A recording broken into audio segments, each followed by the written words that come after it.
Have you ever considered making a podcast? Well, Spotify has a great platform that lets you make them very easily, distribute them everywhere. You can even earn money while doing so, and it's all in one place. And the best part, it's all for free. It's called Spotify for Podcasters, and it's really simple to get started. So you record and edit your podcast right from your phone, your computer, whichever one that you like. And then when you publish them, they distribute your podcast directly to Spotify and also everywhere else that podcasts are heard.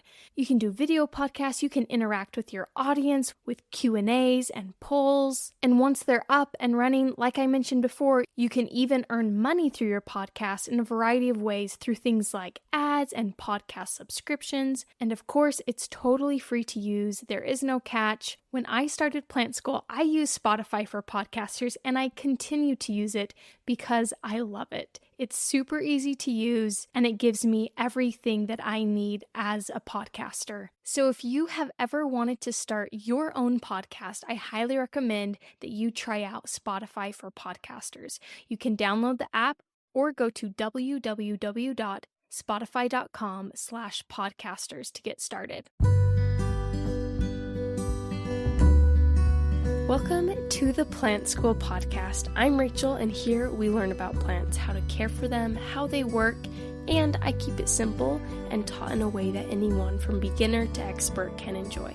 Join me in Plant School. Hello and welcome to Plant School. So happy to have you here today listening. Today I have a great episode lined up. It's another plant myth or not episode, and we're going to be diving into the question of if plants can hear.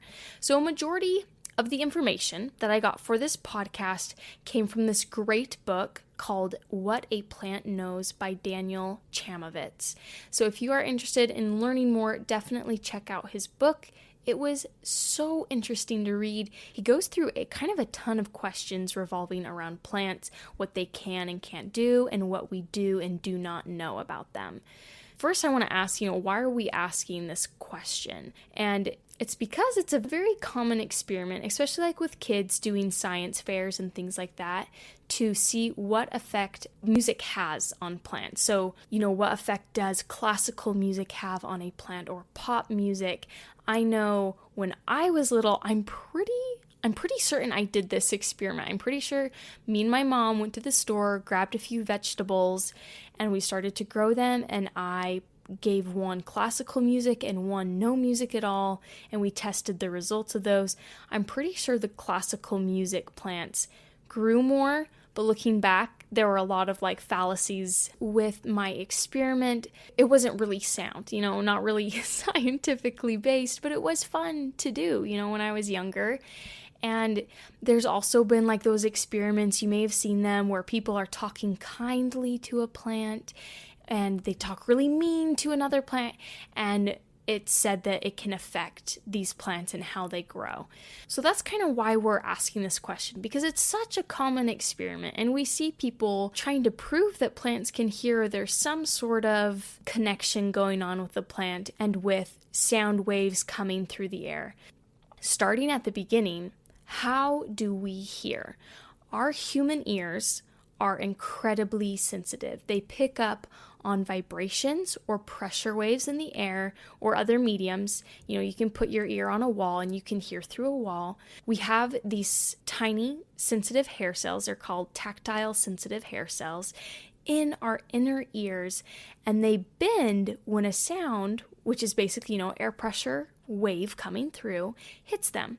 And we interpret that into a sound through our auditory nerve, taking that information to the brain. So these hairs are bending around and creating an auditory signal traveling to our brain. So that's how we hear. The question is, do plants hear the same way? Besides elementary school science fairs, like the things I was doing, playing classical music to my plants, there have actually been other people that have played music to their plant. Like big name scientists and researchers have done this. So not just kids in their science fairs. So Charles Darwin, he actually performed this experiment with plants and music. He played his own bassoon music. I didn't know Charles Darwin played the bassoon, but apparently he does. And what he was doing, he was trying to observe if it induced the leaves on a mimosa plant to close. So mimosa plants are also called sensitive plants, and when they are touched, their leaves will literally fold up and close together. It's actually really cool. I'm pretty sure you can buy them at nurseries and at other houseplant stores. They're a really neat plant. So Charles Darwin tried to get them to close with his music, and it did not work. And scientific researchers, they actually haven't really gone too much farther into the world of plants and auditory stimulation. Although there was one study, it was done by Gary Schwartz and Catherine Kreith at the University of Arizona. And they studied if plants could be affected by music, noise, and healing energy. How they did this is they used gentle healing music. Most of which it was just nature sounds and Native American flute sounds, which I've listened to some of that stuff. It was my parents' go-to soundtrack on trips. I feel like we bought a CD at Zion National Park, and it was Native American flute sounds. And I'm not saying that I loved listening to it, but I didn't hate it. It was fine. So what they did is they played this music to zucchini seeds and okra seeds in the soil to see if it would affect their germination. And they found that there was a slight increase in their germination compared to those that were sitting in silence. But they figured this might have been due to the healing energy applied by Catherine Kreith. So Schwartz and Kreith, the two scientists in charge of this, they cited a book in support of their research by Dorothy Retallick, who studied plants, and she claimed that plants who were having prayers over them did much better than the plants who were bombarded by hateful thoughts. So this was in 1960s. 1960s was kind of a climate where rock music was seen as harmful, and she claimed that classical music helped plants thrive, and plants exposed to Led Zeppelin or Jimi Hendrix were stunted. And she really dived deep into this. She claimed that it was the percussion / the drums causing the damage. Personally, I think that this is kind of silly. I'm a drummer myself, and I love percussion. I love drums. It is so therapeutic to bang on things, especially after hard days, just to get it out. I don't think that plants would be affected by that sort of stuff. And this is the good news. Her studies were found to not hold up. She made a few mistakes. One was that she used fewer than 5 plants in each group, so the results weren't statistically significant, meaning that you need a large group of, in this case, you needed a large group of plants. In other studies, it might be people, it might be mice, whatever, but you need large groups so that it can be statistically significant. If you only have one, that's not really showing us anything. It could be a fluke. And another flaw in her study was that she wasn't always using instruments to measure everything. So for example, a finger was used as a moisture meter instead of an actual moisture meter. So her research has yet to be replicated successfully in a credible lab. And going back to that first study, of Gary Schwartz and Catherine Kreith applying healing energy and healing music, if they were citing a book written by Dorothy Retallick, who her studies were found not to be credible, you can kind of assume that maybe their studies weren't quite credible as well. Especially when, how do you define healing energy? That's just really hard to do scientifically. Absolutely no offense to people who do believe in healing energy, but in the scientific world, that's just really hard to measure and show that it is credible. So, has there been any credible research that's been done? And yes, There has. I will tell you about it. Richard Klein and Pamela Edsall, they were scientists in New York, and they worked at the New York Botanical Garden, and they ran several tests to see if plants were affected by music. So they got some marigolds, and they tested several types of music and found that music had no influence on the growth of the marigolds.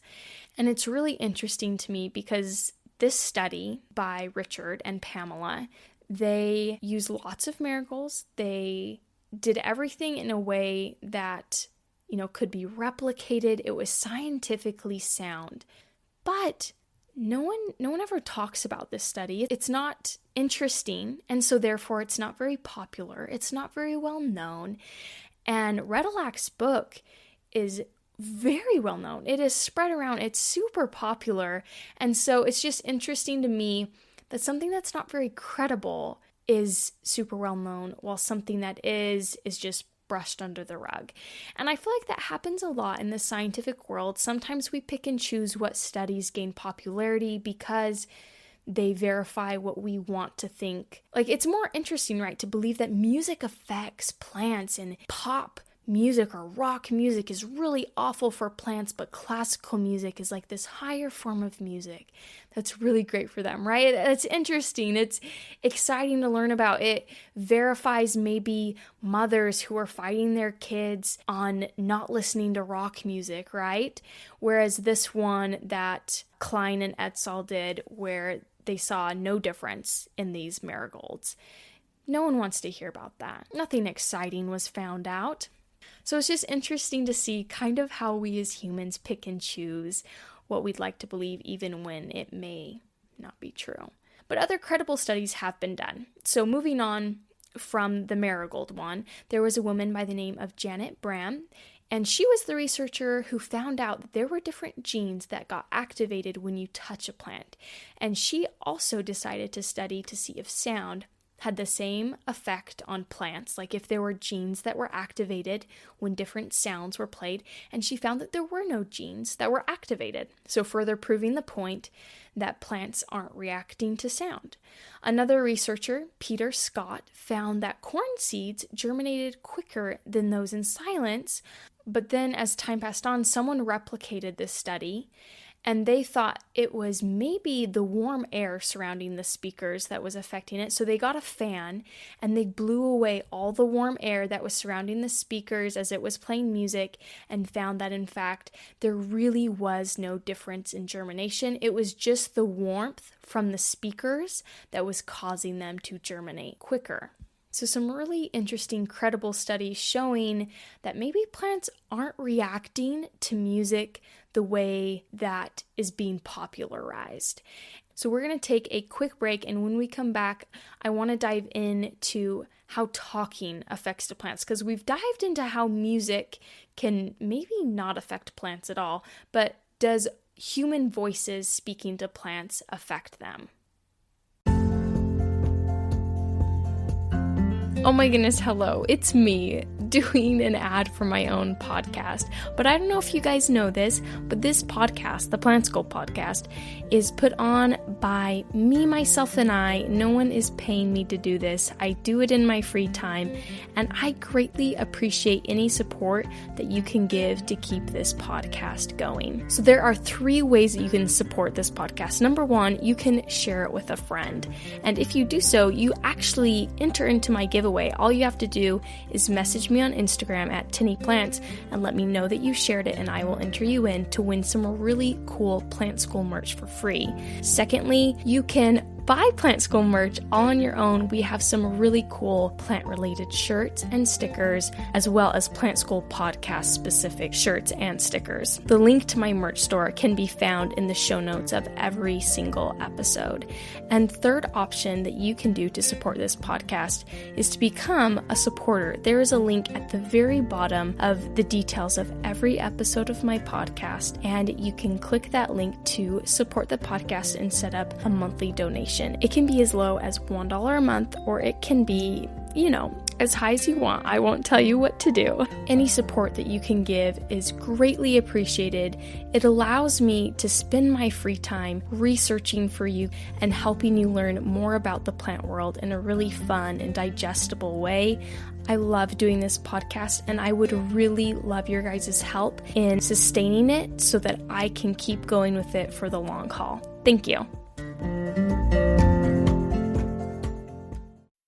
This episode is brought to you by Shady Brook Farms. If you're looking for ways to make mealtime healthier in the new year, make your favorite recipes with turkey from Shady Brook Farms. Take the pressure off, keep it simple and tasty without sacrificing flavor for nutrition. Whether you want a delicious sandwich or a post-workout protein, Shady Brook Farms turkey can do it all. Visit ShadyBrookFarms.com for recipe inspiration and to find retailers near you. Shady Brook Farms. Eat what you love. All right, and we're back. So, besides music, does talking to plants affect them? And the results of this question are kind of varied. So there's a lot of really amateur work that shows that positive words help plants grow and negative words stunt growth. There's a really popular one that was done by IKEA, and they did a bullying experiment, and they showed that the plants that were bullied and spoken unkindly to were stunted in their growth. And the reason why this doesn't hold up is that it wasn't in a controlled environment. There could have been a lot of different factors affecting these plants, and so it doesn't really hold any credibility, really. But that's a popular example. Another one is that the RHS, which is the Royal Horticultural Society over in London, they put headphones on plants' pots, and they had recordings of people talking. They found that the female narrator had more growth than the other plants. But the problem with this study was that it was one single plant that they were testing and saw that it had more growth. So again, like we talked about, when it's just one single plant, there's so many things that could be causing that plant to grow more, and it's not statistically significant. You need a very large sample size to show that this really works. Man, I really am wishing for this episode that Sam was still on the podcast with me, because he actually graduated in statistics, and I feel like he could explain the meaning of statistical significance and all that stuff a lot better than I could. But I hope that it's at least making sense, because I don't have him here right now. But anyways, moving on, those were about the only studies done of people talking to plants and seeing the effect. So again, no really scientific research done in a laboratory with significant sample sizes or anything like that. It would be interesting though to see someone do that in the future.